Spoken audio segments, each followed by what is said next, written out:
Thank you so much, everybody, for sending out your beautiful energies and your love.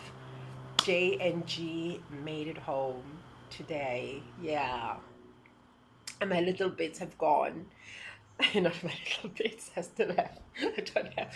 Anyway, moving on. Yeah, the two beautiful, beautiful lives made it home today. And as I woke up, I walked out of my yard and carried them on my bosom. I missed them already. So I walked all the way, quite a way, and I managed to find a house, asking people on the way, chatting to neighbors, greeting people, everybody being smiling, trying to point me the right direction. And I finally, the three little birds flew in front of me and showed me, and I found the home, their mom, beautiful, beautiful.